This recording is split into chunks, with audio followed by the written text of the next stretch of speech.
For my 31st birthday, my friends got me a heritage DNA test, one of those where you send a sample and get an approximate percentage of what makes up your background. I don't think there was anything in particular that made them gift it to me though. I think they ordered one for themselves and got a 2-for-1 kind of deal. Still, I figured it'd be fun to check out. My biological grandpa died when my dad was very young, and my grandmother remarried long before I was born, so I was never told a lot about that side of the family. I'd always been a bit of a sickly child, so I've been wary about looking too closely at my family and health history, but I figured this couldn't hurt, so I filled out the form, provided the sample, and sent it on its way. Then I just sort of forgot about it. When I finally got the results, it came with a few surprising revelations. While the majority of my heritage was entirely predictable, there was an 11% splash of something called the Northern Scandinavian Blue Hill Tribe.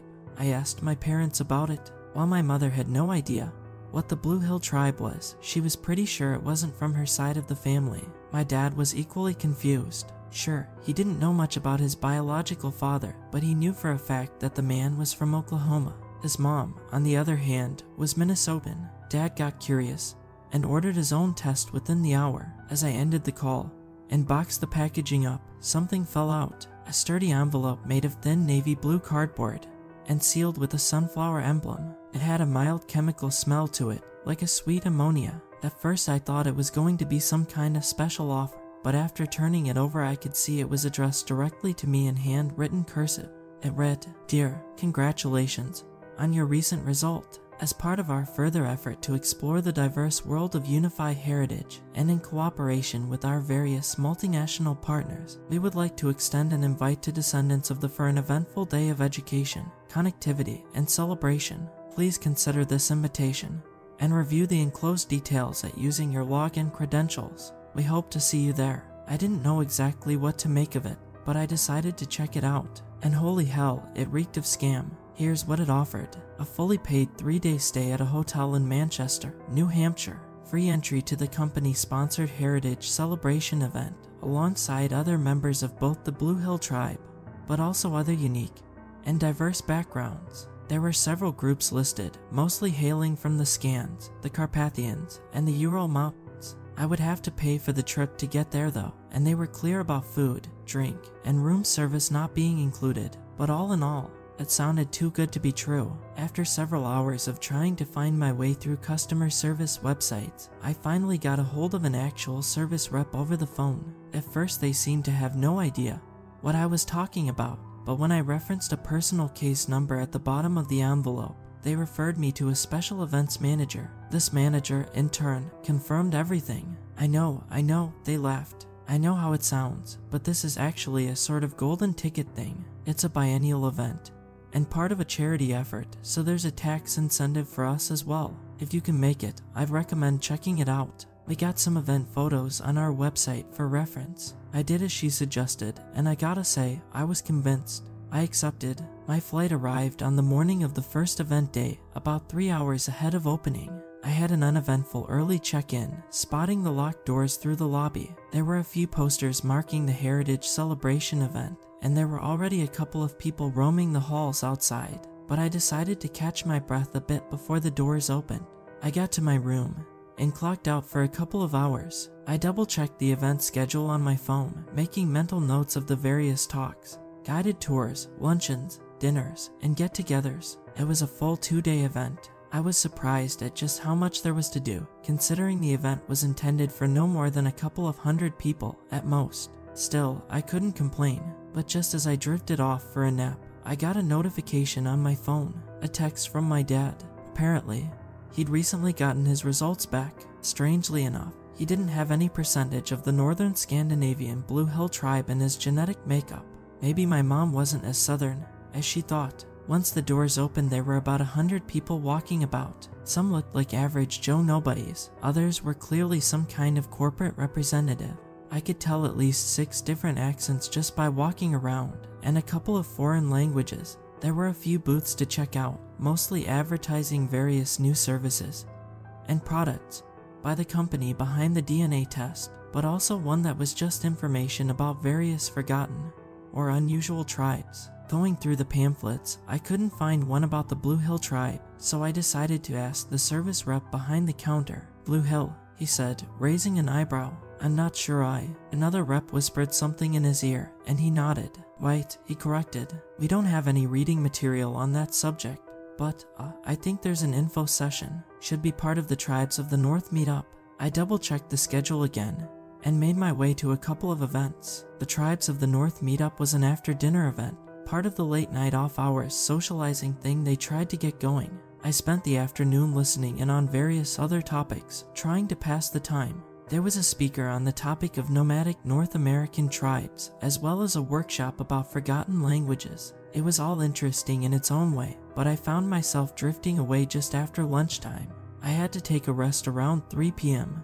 because of an upset stomach, a relic from my sickly past. Later, I took a walk around town and had a decent meal at a local restaurant before I headed back to the hotel. I was a few minutes late to the meetup. There were about 24 people there in total. We didn't really have any common features. We had different skin, hair, eyes, and we were all from different parts of the US. A couple of them were Canadian, and there was this one guy from the Philippines. It was pretty clear who the event organizer was though, a chipper young woman in a black pantsuit with a company logo pin and a digital clipboard. She went around the room, confirming that everyone was a member of the Blue Hill. I overheard an older woman mentioning she was categorized as over 30%, while a young man mentioned he only had 5%. The young woman cleared her throat and excused herself, calmly demanding the attention of the room. "Thank you all so much for coming," she smiled. "I'm sure you have 100 questions, and we thought this might be a good time to get to know one another a little better. Please follow me." We were led through a corridor to a smaller open room, a sort of meeting space in the back.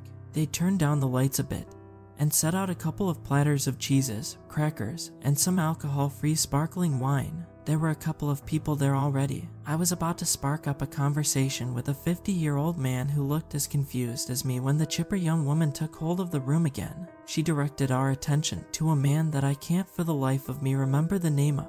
Weston or Wesley, I think. He, in turn, welcomed us and encouraged us to indulge in the various snacks scattered throughout the room. Then, he introduced us to the topic of the evening, the Blue Hill tribe.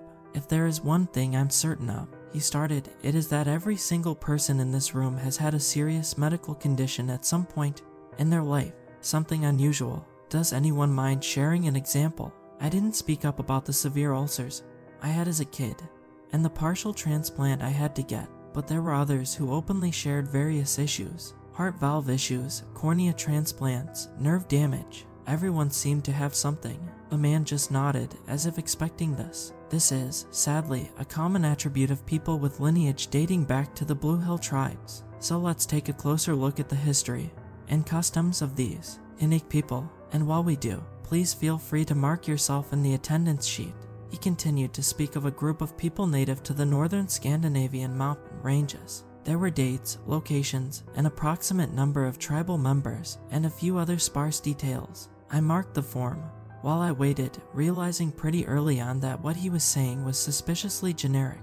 He spoke of leather and bone craftsmanship and a belief in mountain spirits, but there were no details, no references, no pictures, drawings, or artifacts. I noticed a lot of people around the room paying close attention and not really thinking too much about what they were filling out on the attendance sheet.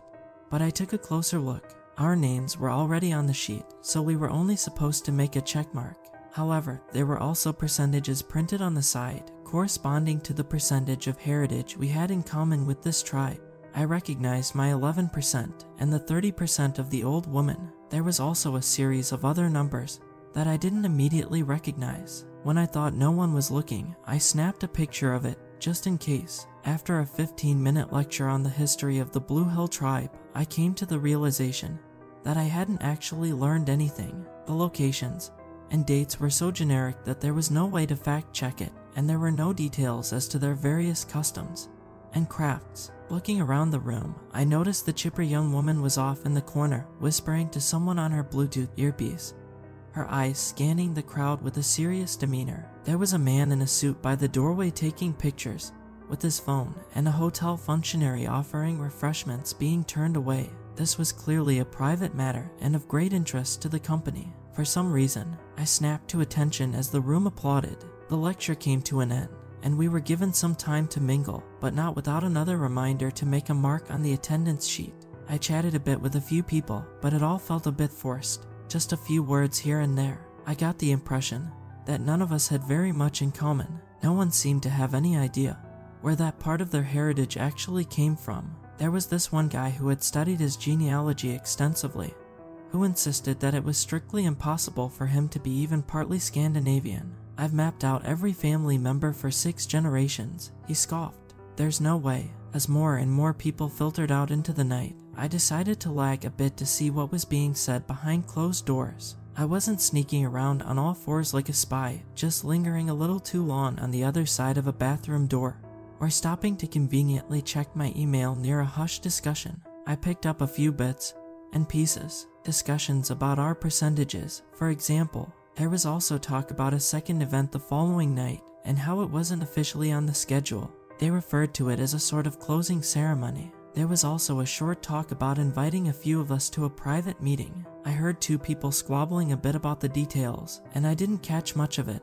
but I clearly heard a sentence as they finished. "Just get the ripe ones," one of them snarled. "None of that 3% shit." I didn't like that, not one bit. Returning to my room, I decided to pack up my things. I had a bad feeling about whatever they were up to, and I couldn't help but to imagine that they had something planned. Maybe it was all a scam, after all, or something worse. Either way, I wasn't eager to find out. I couldn't find a reasonably priced flight back home until early morning. It was almost 12 hours away, but I figured I could pull an all-nighter and get out as soon as the sun rose. I could wait a few hours at the airport if need be. With my bags packed and ready, I settled in for a long night. It was somewhere around 2 a.m. when I found myself staring at late-night TV and scrolling on my phone. As a salesman prattled on in the background, a stray thought hit me. I decided to take another look at the attendance sheet photo. There was a set of numbers by each person that didn't make immediate sense to me. I brought out a pen and paper and started breaking them down, first in sets of 2, then individually, then sets of 3, trying to find some pattern or idea. It took me a little longer than I care to admit to recognize something. The last 4 numbers correlated to one pattern, floor, and room number. That left 4 other numbers, which, when broken down into pairs of 2, correlated to a month and day. The date itself didn't make much sense though. For me, it was a few days after I'd sent in my first sample. Then it hit me, it was probably the day they received the sample. Taking a closer look at the percentages, I could see that everyone with a 9% heritage or lower were situated on lower floors, while those with 10% and higher all seemed to have the higher. Maybe there was a sort of unspoken threshold happening at 10% and up. Could that be what they referred to when they said to get the ripe ones? As I scrolled through various images from previously hosted charity events, I got a notification. My phone warned me that my camera app had unexpectedly closed. Strange, seeing as how it wasn't open to begin with. A bad feeling settled in my stomach. I was on the hotel Wi-Fi. Could they be monitoring our activities? I considered the option that I was just being tired and paranoid. That might very well be the case. But on the other hand, I'd heard what I'd heard. It was stressing me out, further upsetting my already sensitive stomach. I could feel a tinge of pain and decided to go get some ice. Might sound like a stupid home remedy thing, but sucking on an ice cube has always helped me calm down. I followed the corridor, got myself some ice and a bucket, and returned to my room. As I was about to round the corner, I recognized a familiar sound. My hotel room door being closed and locked from the outside. Peeking around the corner, I noticed 2 people dressed in black disappearing down the hall, mumbling quietly to one another. Returning to my room, I couldn't help but to second-guess myself.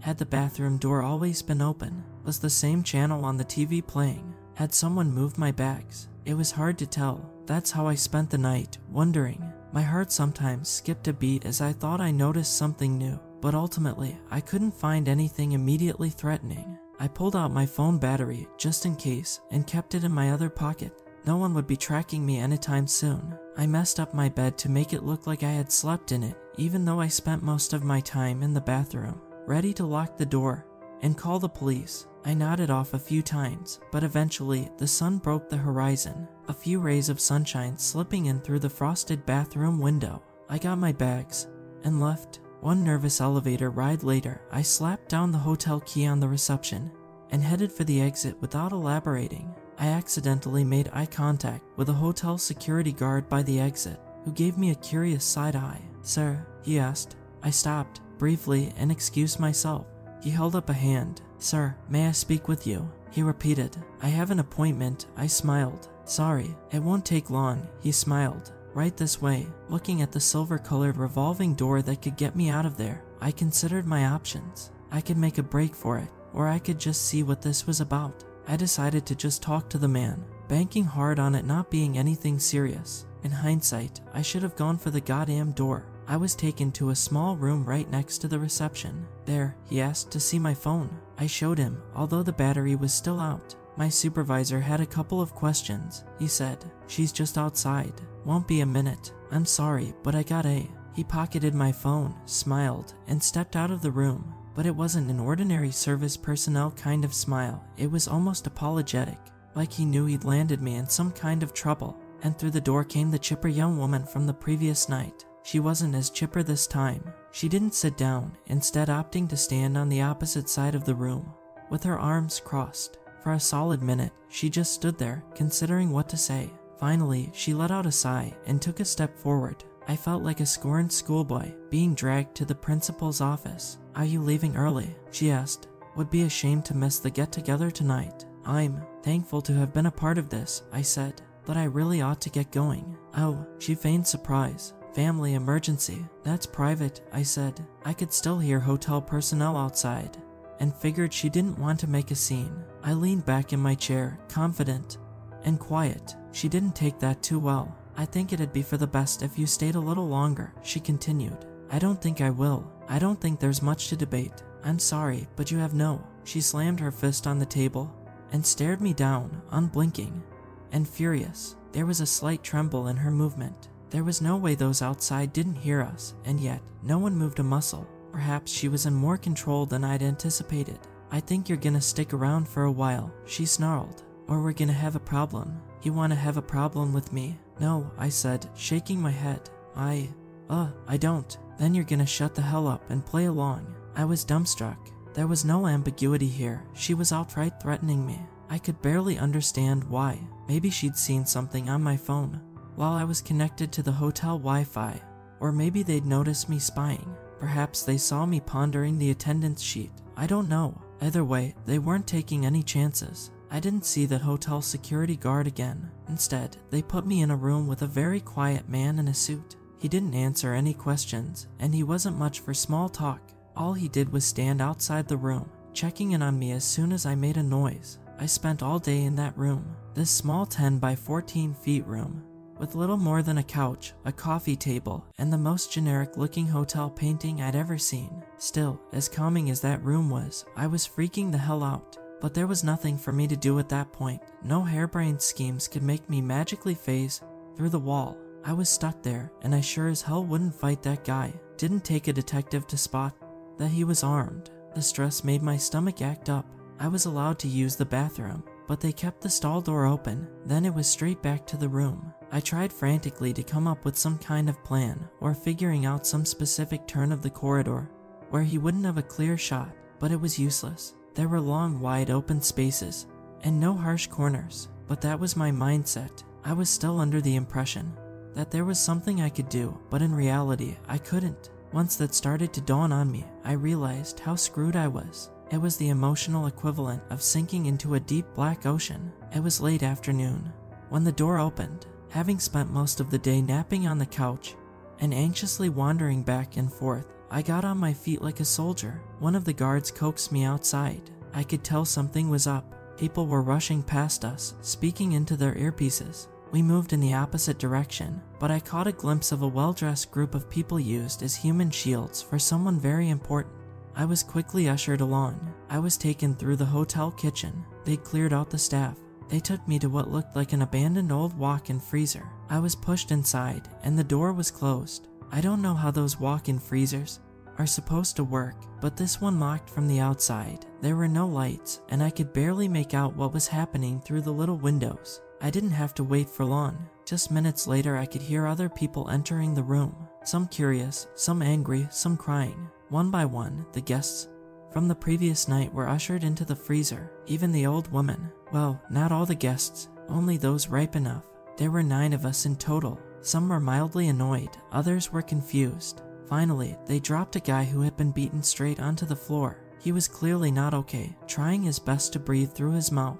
That set most of us off. Some banged on the door, others screamed at the top of their lungs. No one had a phone or a weapon. The panic rose, and it spread like wildfire. Soon, I was right there with them, screaming for someone to let us out. I screamed my voice hoarse, but no one came. We must have been in there for at least 40 to 45 minutes. Our protests died, and in the following silence, we heard someone enter the room. A single set of footsteps. They approached, and we all quieted down. I could see the vague outline of a man outside, but our breaths had fogged up the windows on the door. He had a black suit with a blue tie. He stood there with his hands in his pockets, watching us. I backed away from the door, and others did the same. No matter how bad the freezer was, there was something telling me that this guy was somehow worse. He was too calm, like this was all normal. He'd done it before. As the door opened, we all scrambled to get back.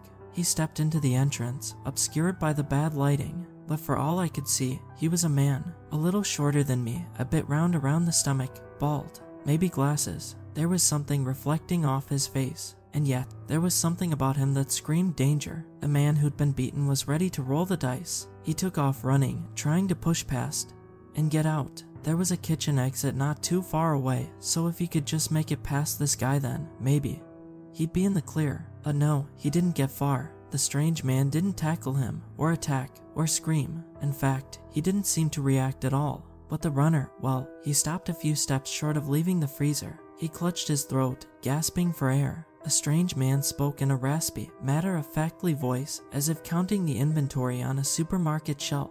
Male, 38 years old, 6 years spread reaching a total of 18%.